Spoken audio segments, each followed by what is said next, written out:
প্রেমের পরিভাষা আসলে কি? ভিন্ন ভিন্ন ধরনের ব্যক্তি ভিন্ন ভিন্ন মাতা পিতার জন্য দিনরাত পরিশ্রম করা, নিজের পরিবারের জন্য দিনরাত পরিশ্রম করা, সেটাও প্রেম। নিজের বন্ধুদের জন্য, আপনজনের জন্য সবকিছু উজাড় করে দেওয়ার নাম হলো ভালোবাসা। নিজের মাতৃভূমির জন্য সাহসের সাথে লড়াই করা এবং আনন্দে নিজের জীবন ত্যাগ করে দেওয়াও কিন্তু প্রেমের নামান্তর। সেই জন্য যারা বুদ্ধিমান ব্যক্তি তারা কখনো প্রেমের পরিভাষা খুঁজতে চান না, কারণ তারা জানেন যে এই প্রেম কতটা বিশাল। তারা জানেন যে এই প্রেম হলো এক বিশাল সাগর, যাকে নিজের মুঠোয় ধরে রাখা যায় না। সেই জন্য এই প্রেমের সাগরে ডুবে যান এবং সকলকে ভালোবাসতে শিখুন। যদি সবাইকে ভালোবাসতে পারেন তাহলে তাদেরও কল্যাণ হবে যারা আপনাকে ভালোবাসে, তাদেরও কল্যাণ হবে যাদেরকে আপনি ভালোবাসেন, আর আপনারও কল্যাণ হবে। আর তখন এই মন ভালোবেসে বলবে রাধা রাধা। কখনোই প্রশ্ন আসতে পারে যে ইমারত কেন নির্মাণ করা হয়? প্রহ্লাদকে অগ্নি স্পর্শও করতে পারেনি। যদি বিজয়া দশমী পালন না করা হয় তাহলে কি এই সংসার ভুলে যাবে যে এই দিনে শ্রীরাম রাবণকে বধ করেছিলেন? যদি আমরা দীপাবলির এই উৎসব পালন না করি তাহলে কি এই সংসার এটা ভুলে যাবে যে অযোধ্যাতে অমাবস্যার এমন এক রাত এসেছিল যে রাত পালন করি, যাতে সেই মুহূর্তে আমরা সকলের মধ্যে আনন্দ ছড়াই এবং মানুষ সেই মুহূর্তটা মনে রাখেন। এই স্মৃতিগুলোই মানুষের মধ্যে বিশ্বাসের জন্ম দেয়। এই বিশ্বাস যে আগামী যেদিন আসছে তাতে আরো আনন্দের সম্ভাবনা রয়েছে। ভালোবাসার এই উৎসব, ভালোবাসার এই পার্বণ, এটা মানুষের মনে বিশ্বাসের জন্ম দেয় যে প্রত্যেক যুগে কেউ না কেউ এসেছে এবং পরবর্তীতেও আসবে। তাহলে আসুন আমরা ডুবে যাই আমার লীলার এই প্রেম যাত্রায় এবং ভালোবাসার এমন একটা উৎসব পালন করা যাক যা এই সংসার যুগ যুগ পর্যন্ত মনে রাখবে। তাহলে আসুন আর আমার সাথে ভালোবেসে বলুন রাধা রাধা। সমুদ্র মন্থনের সময় দুই ধরনের রত্ন লাভ করা হয়েছিল। প্রথম হলাহল, যার প্রভাব থেকে এই সমস্ত সংসারের জীবের প্রাণ বাঁচানোর জন্য মহাদেব তাকে নিজের কণ্ঠে ধারণ করে নিয়েছিলেন। দুধ, আর তোমাদের সকলকে রক্ষা করতে এসেছি। সবাই ওর কথা মেনেও নিল। প্রত্যেক দিন ওকে ধন ধান্য খাবার এইসব প্রদান করতে লাগলো। তারপরে এমন একটি রাত এলো যেদিন দূরে কোথাও কিছু শেয়ালের দল তাকে ডাকতে শুরু করলো, আর তখন এই শেয়াল নিজেকে আটকেই রাখতে পারল না। সেও ঠিক শেয়ালের মতোই ডাকতে শুরু করলো। সকলে সেটা শুনতেও পেলেন এবং সকলে এটা বুঝতেও পেরে গেলেন যে এ হলো একটা ভণ্ড। সেই জন্য জীবনে কখনো ছলনা করবেন না। তাকে আপনি যতই লুকোনোর চেষ্টা করুন না কেন, সেটা অবশ্যই একদিন সামনে চলে আসবে। আর তার থেকেও বড় শিক্ষা হলো এটা যে কারোর জীবনে সম্পদ থাকলো আর তারপর ধীরে ধীরে এই আকার পেল। এবার আমরাও এই পাথরের মতোই। তাই মনে রাখবেন, আপনার ব্যক্তিত্ব, আপনার এই স্বরূপ ঈশ্বরের দেওয়া কখনোই নয়।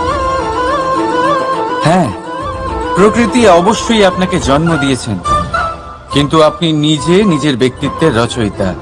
আর আপনি তা রচনা করেন কঠিন পরিস্থিতির মুখোমুখি হয়ে, সংকটের ধারা পার করে। তাই আপনিও এই পাথরের মতো নিরন্তর চেষ্টা করতে থাকুন। নিজের অস্তিত্ব বজায় রাখুন, এই অস্তিত্বকে মহান করতে থাকুন, আর আমার সাথে ভালোবেসে বলুন রাধা রাধা। তাহলে আপনার হাতে কি আছে? আপনার হাতে আছে সেই সময় যেটা আপনি এখন কাটাচ্ছেন, সেই সময় যখন আপনি আমার কথা শুনছেন, সেই সময় যখন আমি আপনার সাথে কথা বলছি। শুধু এটাই আপনার হাতে আছে। এবার এটাকে নিয়ে আপনি কি করবেন? চিন্তা করে নষ্ট করবেন? আমি তো এটাই বলবো যে আপনার পর্যবেক্ষণ করা উচিত। পর্যবেক্ষণ করুন যে এই সময়ের সদ্ব্যবহার আপনি কিভাবে করবেন, কিভাবে আরো বেশি মহান কাজ করবেন, ভালো কাজ করবেন, কিভাবে সকলের সাথে আনন্দ ভাগ করবেন। তাই মনে রাখবেন যে চিন্তা চিতা অবধি নিয়ে যায়। কি হয় কখন লাভ, কখন জয় হয় কখন পরাজয়, এসব কিসের উপরে নির্ভরশীল? বেশিরভাগ লোকেই বলবেন পরিস্থিতির ওপর, আর সেটা ঠিকও।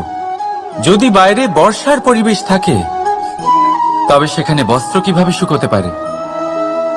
যদি ঝড়ের পরিবেশ থাকে তাহলে নৌকা কিভাবে পার করানো যেতে পারে? কিন্তু যদি আমি আপনাকে আসল সত্যি বলি, তাহলে অসফলতার কারণ পরিস্থিতি নয়, সেই পরিস্থিতিকে স্বীকার করে নেওয়া। প্রত্যেকের জীবনে এরকম সময় অবশ্যই আসে যখন আমরা চাইলেও পরিস্থিতিকে পাল্টাতে পারি না। পরিস্থিতিকে পাল্টানো অসম্ভব হয়ে ওঠে। এরকম সময় একটাই উপায় আছে, পরিস্থিতিকে নয়, মনস্থিতিকে বদলান, আর দেখবেন সবকিছু ভালো হবে। কারণ এই মনস্থিতি আপনার জীবনের সব থেকে বড় সম্বল, সব থেকে বড় সাথী। দেখুন, অপবাদ, অসফলতা প্রত্যেকের জীবনের একটা অংশ অবশ্যই, কিন্তু আপনাকে নিরন্তর চেষ্টা করে যেতে হবে, পুনরায় ঘুরে দাঁড়িয়ে এগিয়ে যেতে হবে, তবেই সফলতা আসবে। যদি এতই সহজ হতো সফল হওয়া, তাহলে সবাই সফল হতো, তাই তো? রাধা রাধা। কথায় আছে, জীবনের সম্পর্ক নিয়ে কখনো অঙ্ক কষা উচিত নয়। এই কথা তো ঠিক। যদি এই সম্পর্কে লাভ ক্ষতি গুণ ভাগ, জীবনে আনন্দকে বাড়ানো, কষ্টকে কমানো গণিতের খেলা নয়, ব্যবহার আর প্রেমের খেলা।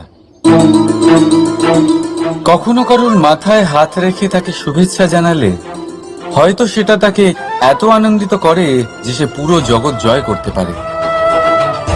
কখনো আপনার মুখ থেকে যখন কারোর জন্য কটু কথা বেরোয়, আর হয়তো সেটা তাকে এত কষ্ট দিয়ে দেয় যে সে এই জগতে কিছুই করতে পারে না।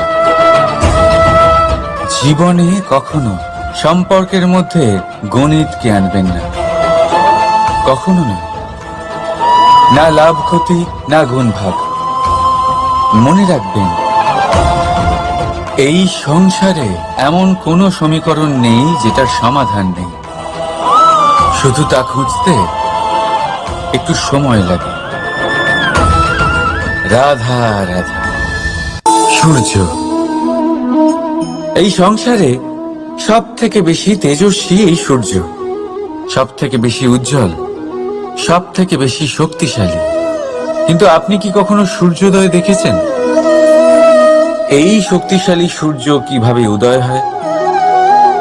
লাল রঙের আভার সাথে চক করতে থাকুন, কারণ সব মুহূর্তের মতোই এটাও একটা মুহূর্ত। তাতে আপনি আনন্দ লাভ করুন বা পান দুঃখ, এই মুহূর্ত অবশ্যই চলে যাবে। রাধা কি ভালোবাসা? না, প্রেমের অর্থ কাউকে লাভ করা নয়, বরং তার মাঝে বিলীন হয়ে যাওয়া। যদি কারোর হাত ধরে থাকি, তাহলে আজীবন তার সাথে পথ চলা হলো প্রেম।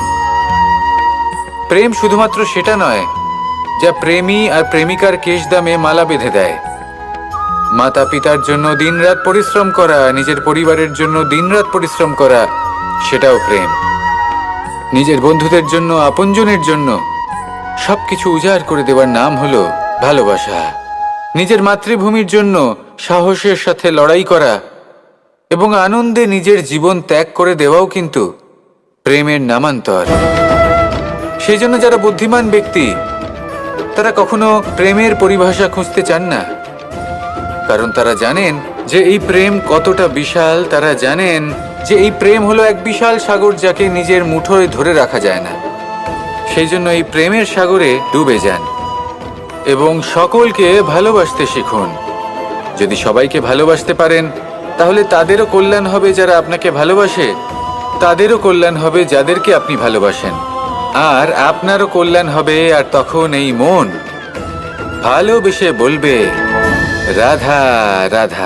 কখনো এই প্রশ্ন আসতে পারে যে ইমারত কেন নির্মাণ করা হয়, কেন উৎসব পালন করা হয়, কেন মানুষ নিজেদের জন্মদিন পালন করেন, কেন দোল, বিজয়া দশমী, রাখি, দীপাবলির মতো উৎসব পালন করা হয়?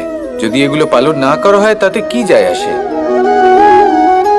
যদি এই দোল উৎসব পালন না করা হয়, তাহলে কি এই সংসার ভুলে যাবে যে নারায়ণের প্রতি ভক্তির কারণে ভক্ত প্রহ্লাদকে অগ্নি স্পর্শও করতে পারেনি? যদি বিজয়া দশমী পালন না করা হয়, তাহলে কি এই সংসার ভুলে যাবে যে এই দিনে শ্রীরাম রাবণকে বধ করেছিলেন? যদি আমরা দীপাবলির এই উৎসব পালন না করি, তাহলে কি এই সংসার এটা ভুলে যাবে যে অযোধ্যাতে অমাবস্যার এমন এক রাত এসেছিল যে রাত্রে অযোধ্যা পূর্ণিমার থেকে বেশি উজ্জ্বল হয়ে উঠেছিল? যদি এই রাখি উৎসব পালন না করা হয়, তাহলে উপলব্ধিগুলোর উৎসব পালন করি, যাতে সেই মুহূর্তে আমরা সকলের মধ্যে আনন্দ ছড়াই এবং মানুষ সেই মুহূর্তটা মনে রাখেন।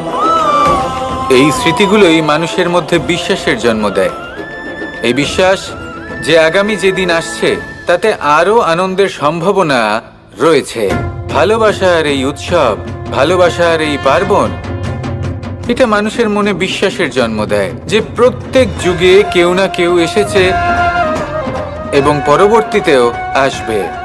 তাহলে আসুন আমরা ডুবে যাই আমার লীলার এই প্রেম যাত্রায় এবং ভালোবাসার এমন একটা উৎসব পালন করা যাক যা এই সংসার যুগ যুগ পর্যন্ত মনে রাখবে। তাহলে আসুন আর আমার সাথে ভালোবেসে বলুন, রাধা রাধা। সমুদ্র মন্থনের সময় দুই ধরনের রত্ন লাভ করা হয়েছিল। প্রথম হলাহল, যার প্রভাব থেকে এই সমস্ত সংসারের জীবের প্রাণ বাঁচানোর জন্য মহাদেব তাকে নিজের কণ্ঠে ধারণ করে নিয়েছিলেন। আর দ্বিতীয় অমৃত, যেটা কিঞ্চিত পরিমাণ মাত্রায় পাওয়া গেছিল। কখনো কখনো জীবনে এমন কোনো বস্তু যা আপনি প্রয়োজনের থেকেও অনেক বেশি মাত্রায় ভোগের জন্য লাভ করে থাকেন, তা আপনার জন্য বিষ প্রমাণিত হতে পারে। যেমন জল, প্রয়োজনের থেকে অনেক বেশি মাত্রায় যদি এই জল আসে তাহলে আপনার প্রাণ কাটতে পারে। কিন্তু পরিশ্রমের পরে এক পাত্র শীতল জল দ্বারা আপনি যদি স্নান করে নেন, তাহলে তা আপনার শরীরের জন্য অমৃত হবে। পরিশ্রম করার পরে যদি আপনার শরীর এক পাত্র খাবার লাভ করে, তাহলে তা আপনার শরীরের জন্য অমৃত। কিন্তু যদি কোনো পরিশ্রম না করেই আপনি দিনরাত শুধুই খাবার গ্রহণ করতে থাকেন, তাহলে আপনার কাছে তা বিষ সমান। বিষ এবং অমৃত গ্রহণ করাটা আপনার উপরে নির্ভর করছে। কোনো বস্তু আপনার পক্ষে বিষও হতে পারে, আবার অমৃতও হতে পারে। নির্ভর করছে যে আপনি সেটা কিভাবে ব্যবহার করছেন, কতটা মাত্রায় ব্যবহার করছেন। আসুন আমার সাথে ভালোবেসে বলুন, রাধা রাধা। প্রেম আড়াই অক্ষর। তাহলে দেখুন, একদিকে আছে মাতা পিতা যারা আজীবন সংঘর্ষ করেছেন ধন অর্জন করার জন্য। তারপর তারই সন্তান তার সাথেই লড়াই করে তার থেকে সমস্ত সম্পত্তি ছিনিয়ে নিল। তারপরে যত সময় অতিবাহিত হয়, সেই সন্তানের সাথেও সেই একই ক্রিয়া ঘটতে থাকে। তার সন্তান তার সমস্ত সম্পত্তি ছিনিয়ে নেয়। তাহলে এমন কি সঞ্চয় করবেন যা পরবর্তী প্রজন্মকে দিয়ে যেতে পারেন, সেই বিষয়ে ভাবুন। ভেবে দেখুন, এই যে ধন সঞ্চয় আপনি করছেন, এর আসলে লাভ কি? অবশ্যই আবশ্যক, কিন্তু এটাই কি শুধু সবথেকে গুরুত্বপূর্ণ বিষয়, যেখানে আপনি জানেন যে আপনি এই সম্পত্তি ভোগ করতে পারবেন না, কারণ এই সমস্ত সম্পত্তি আপনাকে পরবর্তী প্রজন্মের হাতে সঁপে দিতে হবে।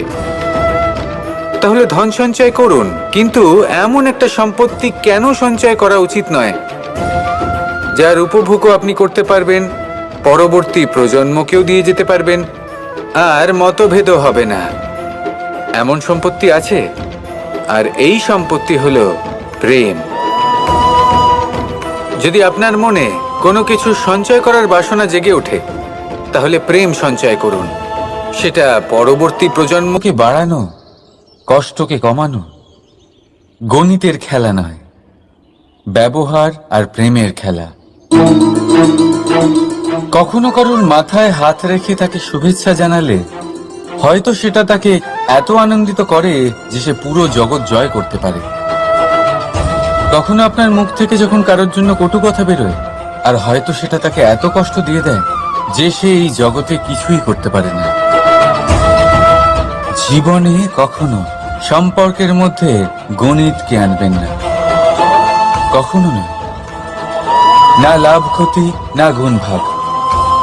মনে রাখবেন, এই সংসারে এমন কোনো সমীকরণ নেই যেটার সমাধান নেই। শুধু তা খুঁজতে একটু সময় লাগে। রাধা রাধা। সূর্য এই সংসারে সব থেকে বেশি তেজস্বী এই সূর্য, সব থেকে বেশি উজ্জ্বল, সব থেকে বেশি শক্তিশালী। কিন্তু আপনি কি কখনো সূর্যোদয় দেখেছেন? এই শক্তিশালী সূর্য কিভাবে উদয় হয়? লাল রঙের আভার সাথে, সৌম্যতার সাথে, শান্তির সাথে উদয় হয়। কখনো সূর্যাস্ত দেখেছেন? সেই লাল রঙের আভা, সেই সৌম্যতা, সেই একই শান্তি। আর এটাই একজন মহান ব্যক্তিত্বের গুণ। যখন জীবনে উত্থান ঘটে তখনও অহংকার করেন না, সৌম্যতা বজায় রাখেন। আবার যখন জীবনে ক্ষতি হয় তখনও সৌম্যতা বজায় রাখেন। যদি আপনিও চান সূর্যের মতো আপনি সম্মান পাবেন, তাহলে সূর্যের মতন হন। যখন জীবনে আনন্দ আসে, কুশল আসে, তখন সীমা লঙ্ঘন করবেন না। যখন জীবনে দুঃখ আসে, কষ্ট আসে, বিনাশের পথে অগ্রসর হবেন না। সৌম্য থাকুন, শান্ত থাকুন, সূর্যের মতো চকচক করতে থাকুন। কারণ সব মুহূর্তের মতোই এটাও একটা মুহূর্ত। তাতে আপনি আনন্দ লাভ করুন বা পান দুঃখ, এই মুহূর্ত অবশ্যই চলে যাবে। রাধা রাধা।